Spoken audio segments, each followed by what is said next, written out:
This is a big deal. Yeah, if you're not prepared for it and you don't want to drive in it, don't. This is one of those times where it's better to wait.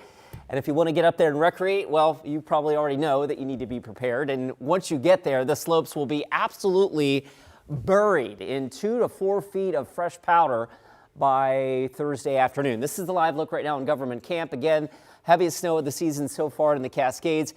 There will be some gusty wind as well. As we mentioned, 2 to 3 and maybe some isolated 4-foot totals up at the ski resorts, probably closer to 2 to 3 feet in the passes. But nonetheless, that is a lot of snow on the roads over the next 36 to 48 hours. And I mentioned rainy and breezy down here for the rest of us. So if you are heading up into the high country, just be aware you need to either have chains on your car or traction tires for vehicles under 10,000 pounds. All right, the winter storm warning continues. The blues, or I should say, includes the Blue Mountains in eastern Oregon and the Oregon and Washington Cascades, Highway 26, Highway 20, Highway 58. Those are all the passes that go through the Cascades.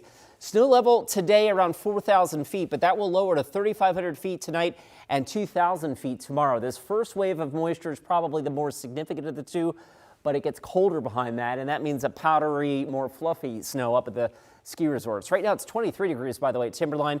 It's snowing pretty good right now in Government Camp, and that snow will get heavier as we go through the day today. Not only that, but as we mentioned, the rain down low for us will be quite significant, I think, as we go into the afternoon commute. That said, we're getting a little break in the action right now, but as we look off to the west here, there's more rain working its way into the Coast Range, and I'll put this into motion over the last 3 hours or so. There's a pretty significant band of green and orange on the map. It's quite likely that some of the rainfall rates in some of these orange and yellow bands are upwards of a 1/4+ inch per hour rainfall. So imagine that hitting us during the afternoon commute. It's going to become kind of gnarly out there on the roads down low while the snow continues up high. We'll roll the clock through the evening hours. The steady heavy rain band, it's likely over the metro area for about 3 or 4 hours this afternoon. That will swing to the east. The next one comes in midday tomorrow, and we're kind of re-intensifying the rain. And in between both of these systems, there will be obviously frequent showers. So a wet go of it down low. Futurecast likes us picking up pretty close to an inch of rain here in Portland between the end of the day today, or between now and the end of the day today, and then maybe upwards of another 1/2 inch before this storm system is out of here on Thursday. Right now, kind of the calm before the storm, the south winds at 13 at PDX. It's 46 degrees last check there. I mentioned it will turn breezy later today.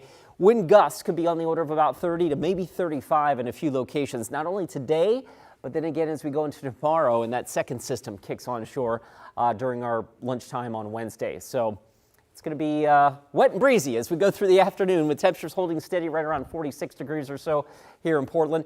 Here's your 7-day forecast. Again, the KGW weather impact alert for the Cascades, especially with the heavy mountain snow up there.